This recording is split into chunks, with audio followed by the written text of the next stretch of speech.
Hey everybody, welcome back to the channel. Taking a break from the Cobra with this video, and I need to get some work done on the MR2. Car's due for an oil change, and while it's up in the air, I'm going to take some time to just inspect things, look everything over, because it's been a little while since I've done that. I do also have some new replacement under panels, basically the rest of the ones I've not replaced already. I did buy those from MR2 Heaven, so I'm gonna go ahead and put those in. I have to replace the fuel pressure regulator with a 4-bar one. Right now I have a 3-bar one, and Mark came out with some updated information regarding injectors and fuel pressures and whatnot. So need to get that fuel pressure regulator swapped just to put myself in a little bit safer fuel pressure zone. A few other little things here and there that I just want to check out. So that being said, I'm gonna go ahead and get the camera turned around and get to work on the car. Before I get started, I mentioned in most of my videos that I do have some merch that I'm selling and have a store on Teespring. And I've gone ahead and started ordering some of those items for myself just to check them out, see what they look like. What I have on here, this is the Next Level 3600 Premium t-shirt with one of my MR2 prints on it, as you can see here. Just want to let you know they are available. I know Spring was having some issues as far as delivery goes, but I am starting to receive orders now, so they are available. So if it's something you're interested in, they should be listed below the video, or you should be able to see a link to these items in the description to this video. Thank you for watching. I'm going to get back to work.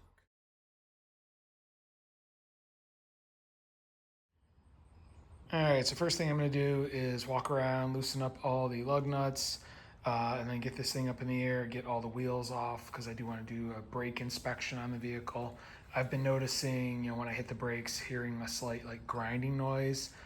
Looking through the wheels on the outside, it looks like all the pads have plenty of life left on them and aren't too worn down, so I'm guessing it's something on the inside pads. So need to get the wheels off and inspect that while I am under the car. So I'm gonna go ahead, get this thing ready and up in the air, and then I'll be back.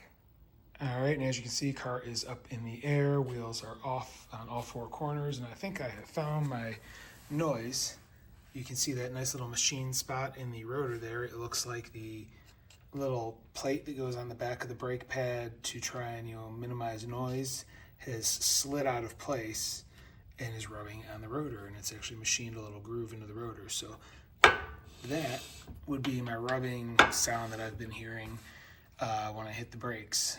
It's probably moving that from where it's nicely machined into a spot where it's not so machined, and that's what I'm hearing. So I'll need to pull that caliper off and see if I can fix that backing plate so it stays where it's supposed to. I'm guessing the tab is bent or broken off. We'll have to see what I find when I get that pad off, but pretty sure that is brake noise resolved. All right, so next up I'm going to crawl underneath and start pulling off the under panels, and here you can see the replacements I've got. So I have the main front chassis under panel, ones that go down the center, and then the one that goes in the very rear underneath the engine and tucks up into the wheel well. They look a little out of shape because they are a little out of shape just from the way they ship them. But once you put them into place, get a little heat and whatnot, they will form back to how they're supposed to form. It's mostly this one here that I'm concentrating on. The other ones are flat, so there's really no issue there with how they will fit. But this one, this here should be flat, and this should actually twist a little like that, because this is what actually goes up in this nook right here. So it mounts 2 bolts to the frame right there and then arches under with the rest of it. So anyway, just wanted to show you what is going to be installed. I need to get the old ones out, so I'm going to grab my creeper and crawl under the car. All right, and I got these 3 stock under panels off that I'm going to be replacing. I know in that previous clip I showed I had 4 new ones. I totally forgot that I had replaced the one that goes between here and here already. So the one that's under there, it's still under there, is a new panel. So don't need to replace that. I guess I have a spare I'll go throw up in my attic, because according to MR2 Heaven, they're not making these anymore. What they have in stock as far as the replacements are all they're going to have, because I guess they lost the templates or molds or whatever in a fire. So if this is something you need, buy them while you can. But like you can see, I've had previously repaired holes and just kind of used plastic weld all over these panels because they were all jagged and broken and whatnot. So that's why I just bit the bullet and went ahead and ordered the replacements. So I'm gonna go ahead and get the replacements installed. Before that, I'm gonna take you under the car, just kind of do a quick look around, see if I can find any issues. All right, so the car's not that high up in the air, so I'm kind of limited on space. But basically, I'm just doing a look around, checking for any damage, leaks, anything like that. One thing I did notice is the shift lever there is covered in oil. Looks like it's seeping through the seal that goes in the transmission. I know that's a common issue. It's not like really leaking bad, but it is wet. Good news is, looking at both the axles and the fix that I did in a previous video where I just kind of, it was seeping between the flange here, and I just ran a bead of RTV all the way around on both sides. That's the gray right stuff sealer. Seems to be holding up because there's no more dripping off of the inner axle boots, so that is a good sign. And then looking around in all of the areas where there's connections, especially coolant hoses, everything looks good and dry. There's no signs of leaking at all, which kind of surprises me because this car does have a coolant smell. When you drive it and then stop, you park it, and you'll smell coolant coming from the engine bay. I don't know if it's just coming out of the overflow, because I will say I've never noticed a drip of coolant under the car, and it doesn't look like anything has vanished from the overflow. So that's all I can think of. That, or like the coolant hoses you can see are discolored. That is when I installed them and like they got coolant on them, so maybe that's what I'm smelling burning off, because like no matter how many times I clean them, it doesn't come off. So that very well could be what I'm smelling. But yeah, all in all, no signs of oil leaks, no signs of coolant leaks. AC compressor is good and dry.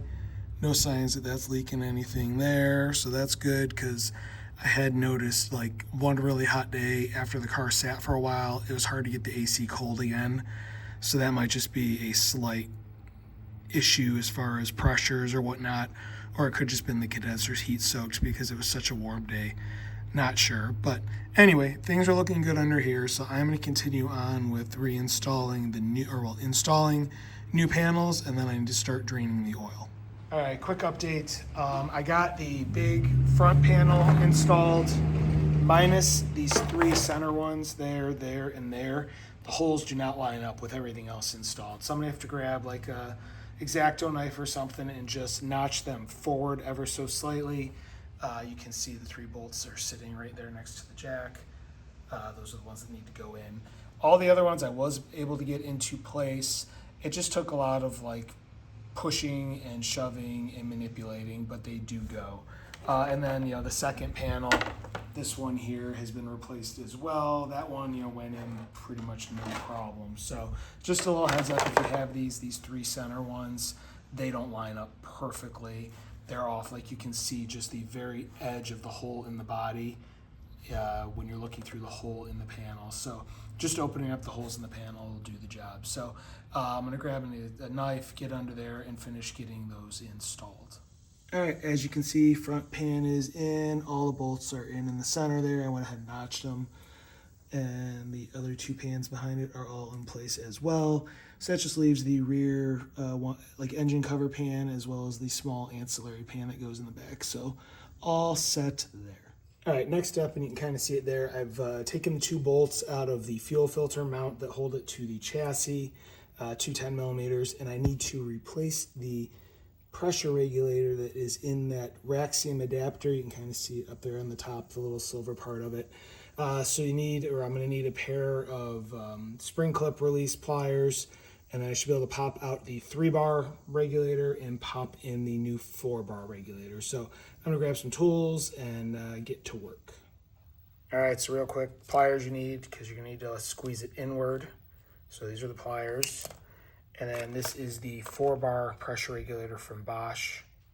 You see the part number, and this is what the part looks like. So I'm gonna go under there, remove the C-clip holding the 3-bar one in, pull the 3-bar, put in the 4-bar, put the clip back in place, and then I can get the fuel pressure or the fuel filter assembly remounted on the chassis.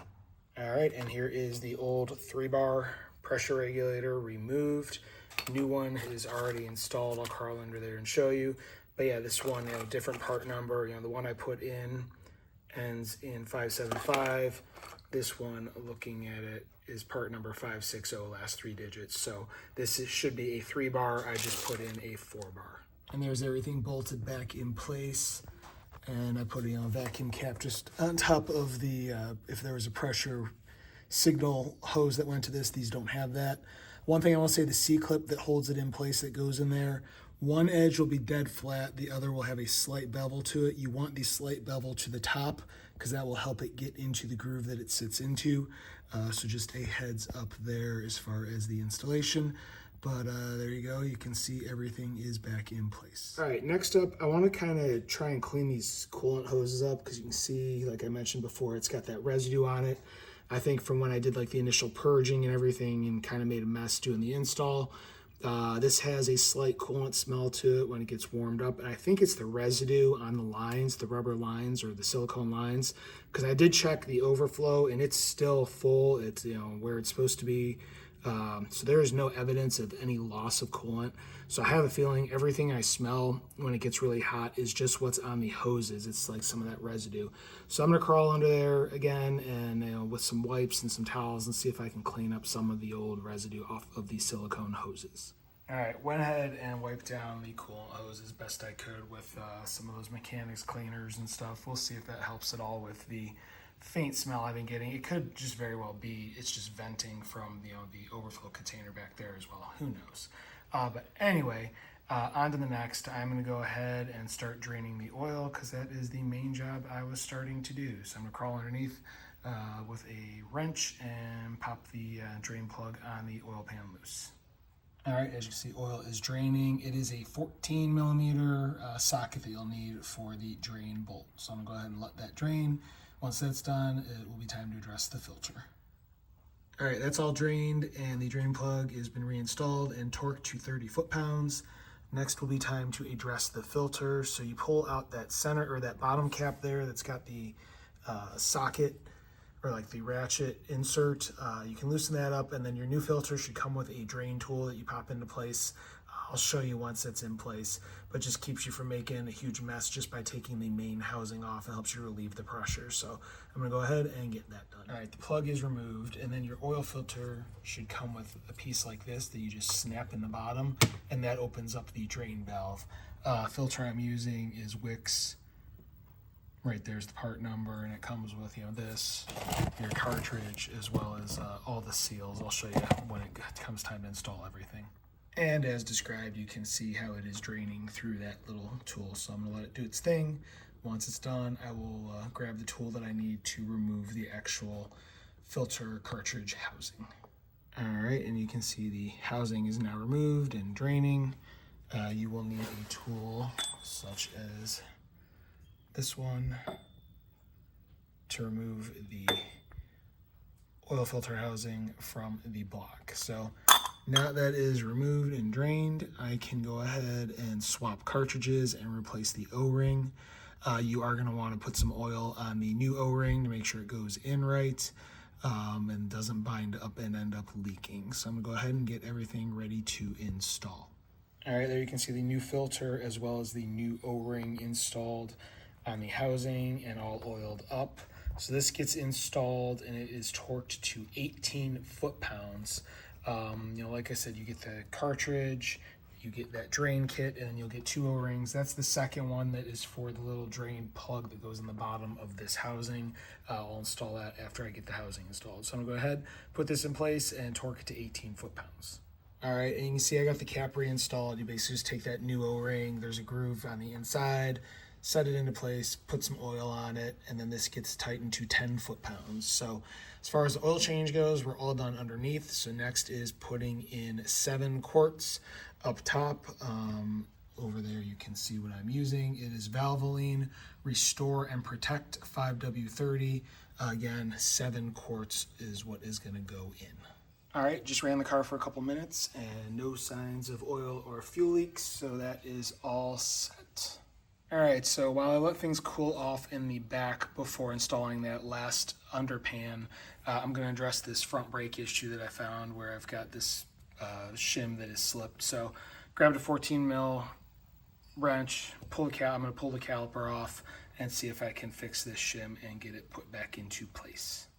All right, and all fixed. The backside was actually a little bit loose when I went to put the caliper back on as well. So basically, set it back in place. It was just the top tab had kind of flattened out. So put it back in place and used a wrench to really hammer a thin wrench to hammer down the top tab and get it nice and seated on the pad again. So 14 mil here and a 17 mil to hold the slider from spinning, and that is job done. So I'm gonna go ahead, get the front wheel wells cleaned out, and then I can get the front wheels put back on the car. All right, cleaned out both front wheel wells as well as the insides of the rims, so those are all nice and clean and ready to go. And got the wheels loosely bolted on and front end back on the ground, just because, like I said, I have to let everything cool off on the backside. I don't feel like burning myself on the exhaust. All right, and there you can see all the under trays are back in place. So that new one for the back, I did have to notch a couple of the spots for it. One of them being right here, that bolt hole, it would not line up, and you're trying to go through two different thick levels because I have the aftermarket like turbo deflector or whatever you want to call it. So that one there, and then there's a tucked up one in the center towards the back, kind of in that notch there, where it mounts directly to the body. It was just so bent still from shipping that I couldn't get it to flatten out. I had to actually put a jack under the tray and then still notch it a little bit just to get the bolt in. But anyway, that is all of the trays installed. So I now have full MR2 Heaven underbody panels on the car. All right, so now I'm done underneath. I'm gonna go ahead, wipe out the rear wheel wells as well as the inside of the rear wheels and get those reinstalled on the car. All right, back on the ground and wheels torqued to 76 foot-pounds. So that is job done. Everything's back in place, cleaned up underneath, and ready to go. All right, and that's where I'm gonna end this one. Got a lot done in this. I know it was a lot of just basic maintenance stuff, but I also added on some items been sitting around taking up space in my garage, so that was a big bonus. So if you like what you're seeing, you want to follow along, please hit like, please hit subscribe, please hit the notification bell. If you have any questions or comments, please leave them in the comment section below. I do review them. I will reply. I do have a second YouTube channel dedicated to firearms. There is a link in the description below if that's something that interests you. I also have a Rumble channel where I am posting firearm content. Link in the description as well. If you're on Rumble, I'd appreciate it if you go over there and subscribe. I have some merch I'm selling, as I showed at the beginning of this video. There is a link in the description of the video, as well as you probably see some items under the video. That being said, thank you very much for watching, and have a great day.